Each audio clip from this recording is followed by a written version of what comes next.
everyone, and thank you so much for joining us for snack breaks and hot takes. Today, we are going to wait just a couple more minutes and see if we can get everyone in the room, and then we will start our exciting talk with our fabulous guest speaker. And I'm at this point, I feel like I should be like dun dun dun and dun dun dun dun. Like if I had some Jeopardy music for you, I would totally do it.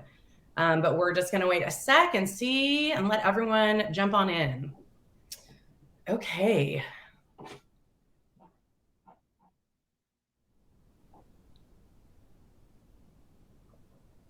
All right, looks like we got a quorum. Thank you everyone for joining us today. My name is Kelly. I'm with Khoros. You probably figured that out.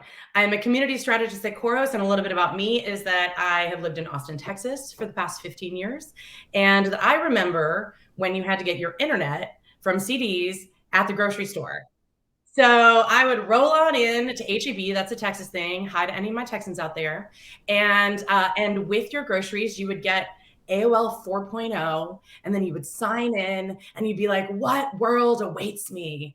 And so I was building communities back when it was AOL. And then of course I had a live journal, a shout out to all my live journal peeps, and then moved on into community. And here we are, right? X number of years later, at the tender age of 29, I'm here to talk to you guys about community. But before we start, I've got some housekeeping. So first of all, hey, welcome to Bevy. This thing's awesome, right? So normally we do this over on Khoros Atlas, but in honor of our special guest today, we are doing this through Bevy. And so big high fives all around for fabulous partnerships. Second, you've got a chat window. Use it. Tell us what you're dreaming about, your ponderables, your questions, your angered enunciations.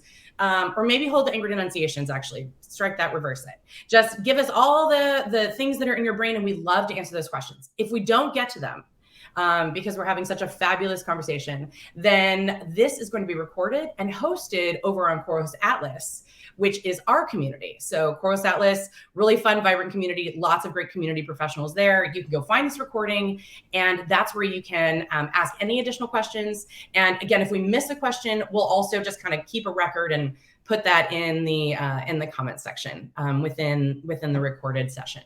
So, all right, without further ado, I would love to bring in Mr. Derek Andersen. I feel like now I need a round of applause. I know.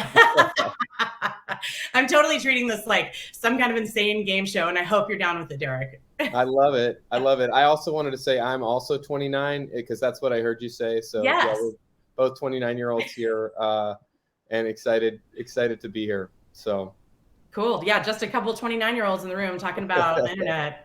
Right. Whatever, it's fine.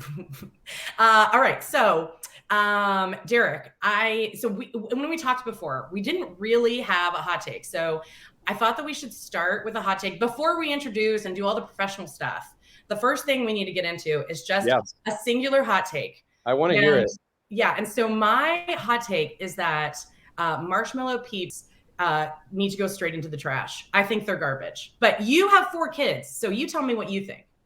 My hot take is that every peep needs to have at least one bite out of it before it goes into the so I love it.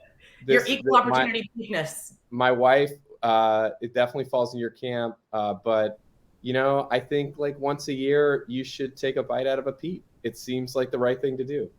Oh man. Okay. Well, come peep time when they're taunting me with their bright colors in the grocery store, I may consider this moment and take a bite out of a peep. And then you're getting an email, like it'll just like a GIF of me just biting a peep. It'll be a moment for us. Okay. So now that I've completely derailed us and took us down a weird track with AOL and peeps, Derek, why don't you introduce yourself? My name is Derek. I live in Palo Alto, California.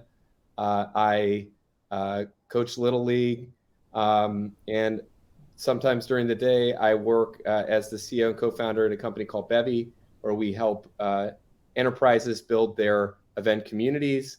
And I'm also the co-founder of a community called Startup Grind, which educates and supports entrepreneurship in about 100 countries.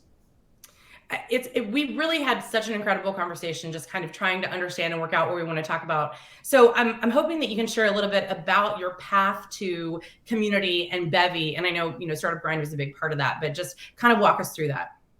Yeah, about 12 years ago, I quit my job and started building products and really sort of failing spectacularly every few months, launching a new product, as probably a lot of entrepreneurs or builders can relate to. And along the way, I started hosting this event series with a friend of mine in my office. And we called it Startup Grind because that felt like what we were sort of going through at that time. And it was just a forum to bring, smart people together, to share ideas, to help each other. And then it evolved into having speakers coming and having them sort of being interviewed and them sharing ideas. And then more and more people started to attend. This is over the course of months and years. And then finally, someone came up to me at an event about a year and a half in and said, hey, I love the community. I love the values of Startup Grind. Can we do this in my city? And so we started doing it in other cities. And from there, it expanded. Today, we have 600 active chapters around the world. We've hosted about 15,000 events.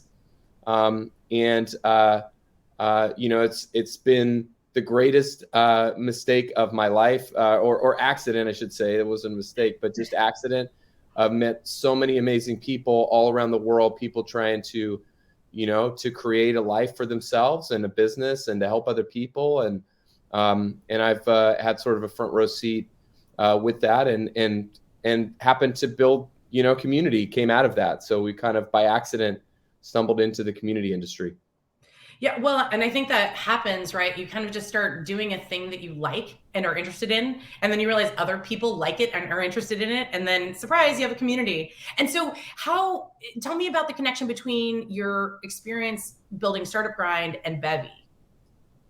So when we reached about 100 cities or so, we started to have huge issues with scaling Startup Grind, and the tools that we had kind of clobbered together weren't working, and we couldn't really find anything that worked for us. We had broken some of the I won't name them, known companies' tools because of the amount of usage that we had and amount of people that we needed. We have hundreds of organizers working with us, and so we just set off to build a tool to build exactly what we needed or what we thought we needed to scale. We didn't get any user feedback. We didn't talk to anyone. We just built for ourselves for a year in what felt like a dark cave, and then we emerged and with this tool and we onboarded Startup Grind, and our growth started to take off again. And so we went from at that point 150 cities to 200, then 250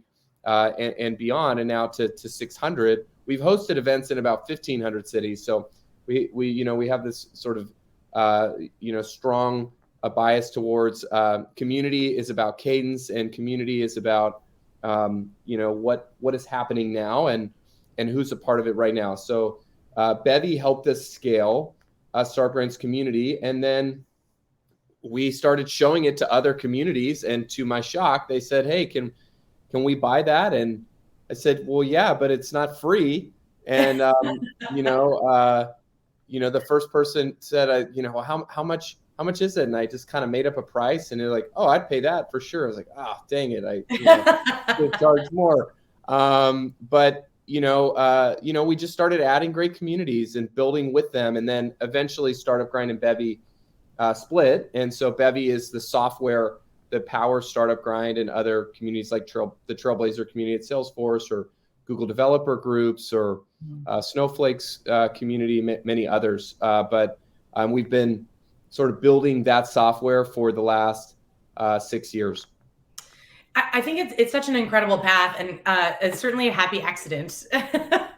I mean, with intention, of course, and really smart people. Sometimes those things just end up working out in the most amazing way. So it sounds like it's very clear that Bevy was able to take Startup Grind to the next level. And so, and you've so much experience in events, and the folks that are on this call are trying to figure out, how are we figuring out events for what the world looks like in 2022? And I do want to get to that, but I think there's some basics that would be important to kind of go over first. And my question is, why are events specifically a cornerstone of community, and how can you make them effective?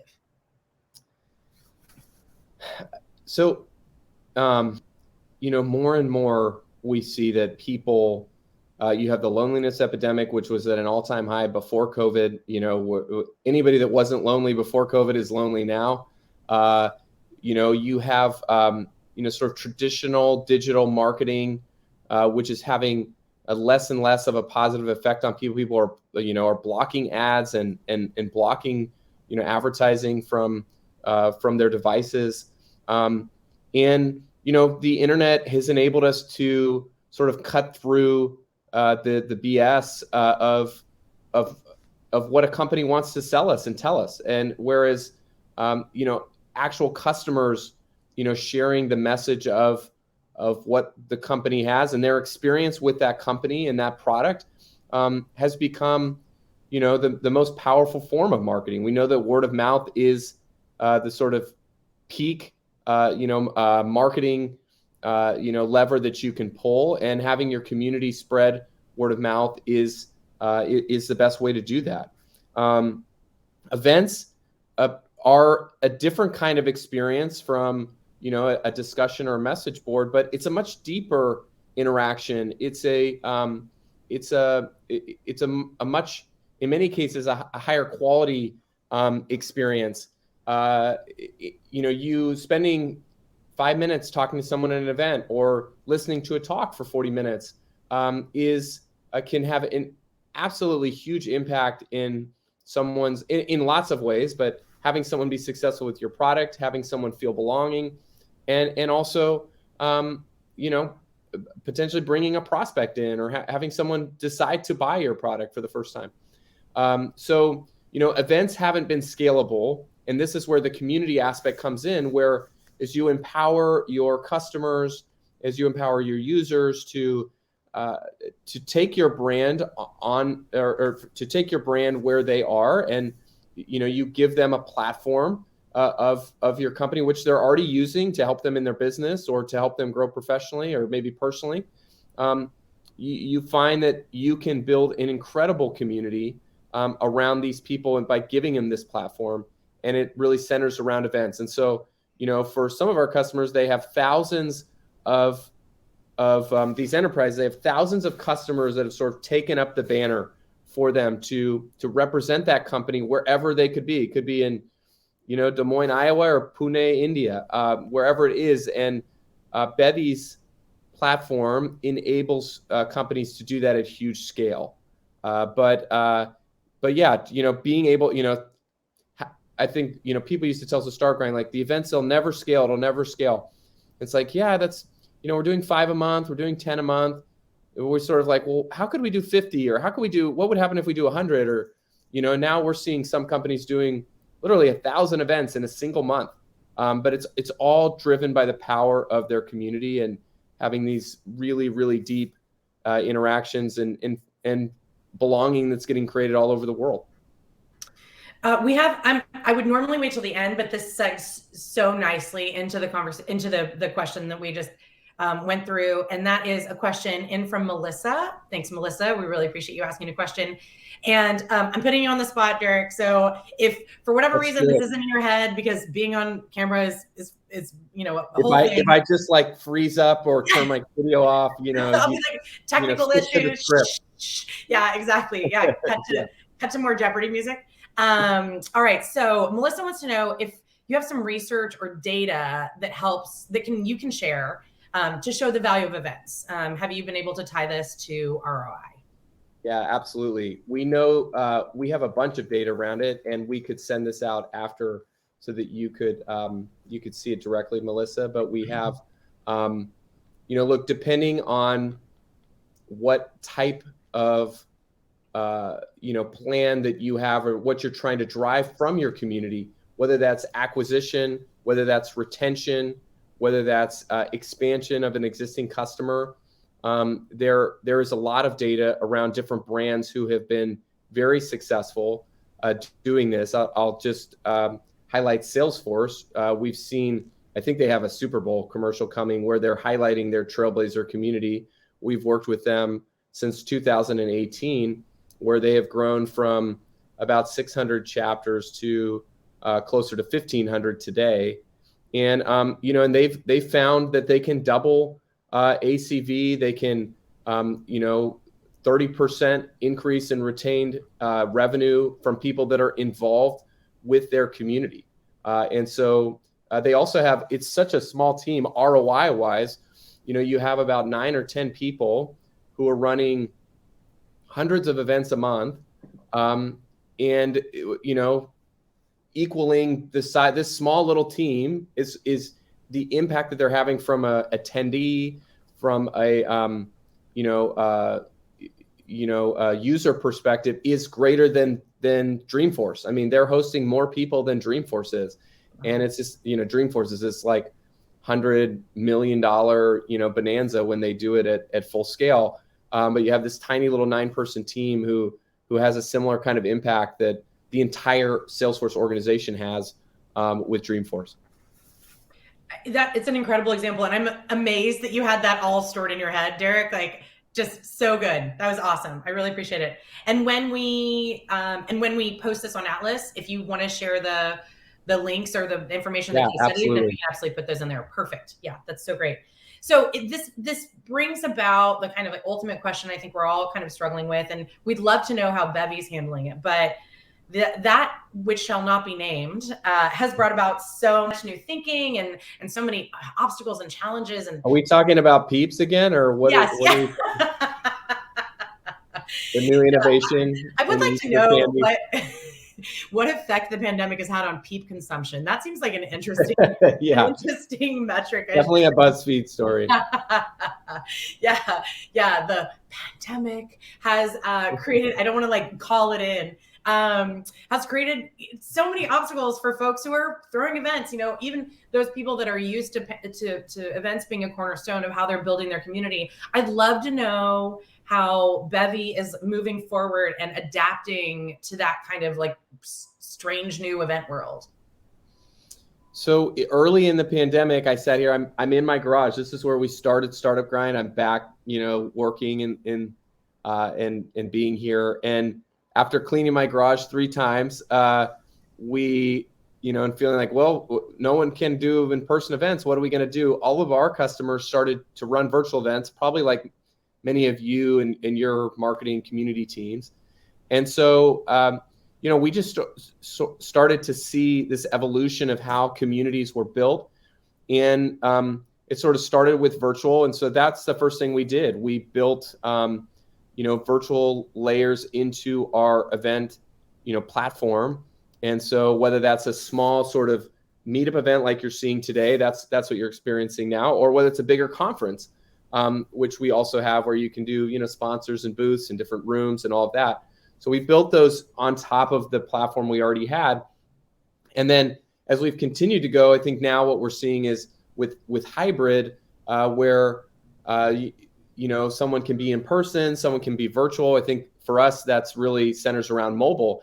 How do you create a great mobile experience that, somebody that's in person can also participate with somebody that's virtual? And so we acquired a company last summer to allow us to have these, what we call a community mobile experience, and host your conferences there, but also all of the events in all the cities around the world that you want to host events after that. So, we've seen, I think like everything, it's been hard for people that were doing a lot of in-person events before. All of that went away. Some of that started to come back, which is exciting. And depending on where you are in the world, some of it's happening now. I think, Startup Grind, for instance, is doing 15 to 20 events a month in person, whereas, maybe we're doing 100-ish events virtually, whereas before the pandemic, it was 100% in person. So I think, we see things slowly coming back, and hopefully that will accelerate with some good news that seems to be happening around the world right now. But there's also an opportunity of like, how are we going to do it in a new way? How can we help our customers in new ways? And we've seen really resilient communities try all sorts of different things. And we've taken some of those ideas and built them into our product. I'd love to know, I was going to ask you kind of like where's the trend and where's this going? But I think you've kind of foreshadowed that a little bit. So I'd like to know what you are seeing that's making some of these either hybrid or non in-person at all events effective. So, it's at least as a community builder who threw a lot of events at one point during my community career, there was nothing like the magic, right? When two people meet each other and they're like, you love this dumb internet site. I also love this dumb internet site. We're best friends, and they're still friends, right? Like 10 and 15 years later. Right. So there is something about the in-person, and that's really hard to replicate. But how can we make the hybrid or the completely virtual events like really compelling? Well, I think I don't know about the answers to the questions, but I think you're making this compelling, and it's very interesting. And I've been to lots of virtual events, and I'm really enjoying this. I think like, look, like we've all been to events and to conferences that feel cold and and soulless and it not thoughtful experience. And I think we've also all been to events and to great experiences, and they may have been, I don't know, I've been to, what was it, a 10-person event a few years ago that I still think about. It was like this incredible event, and it's not about the number of people. It's not about the venue necessarily. Like, there can be very simple things. And I think, to me, like, it just comes down to the thoughtfulness of the people that are organizing. And, like, you can make a virtual event really engaging and interesting, and it can also be terrible. And you can go to an in-person event that can be thoughtful and engaging, and it can also be terrible. Yeah. So I think, I'm not sharing a lot of probably great tips here, but it's just like, I think if you're planning events, whether it's in person or whether it's virtual or something in between, like, just try to be thoughtful about every part of that experience and put yourself in your customer's shoes and in your user's shoes. And like, I don't know, hopefully, you'd buy your own product. That's not always the case, but I always just said, like, if I'm not interested in this, like, how can I expect someone else to be interested in this? And if I'm not interested in this speaker, like, why are we getting them? Like, I don't think, is there some other reason that we're doing it? Is it easy for me because I don't want to go get the right speaker or somebody better? Or, am I hosting it in this way because I'm getting pressure from somebody? Like, just be thoughtful. And I think users and customers will see that thought, and they'll come back and want to participate more.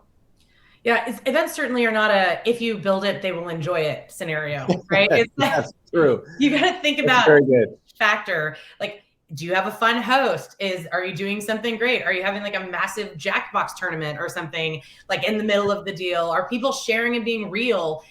There's the thing about, I think, for me about events is that so many of the things that you have to do in order to make your community successful just on its own, sans events, are also the things you have to do within the events. Thoughtful introductions, like a fun place to be, the right kind of like nomenclature or lexicon or vocabulary. Like there has to be this feeling that this is more personal. I mean, especially when you're doing it virtually. Like, I'm connecting with a person, not just like get in this like weird room and somebody's going to fire up the conversation. No one's going to do that. Like, no one wants to be the kid at the front of the class, except for that one person. And, anyway, that person's not at your event. One thing that you saying that reminded me of is, like, in the early days of Startup Grind, I used to just blast rap music.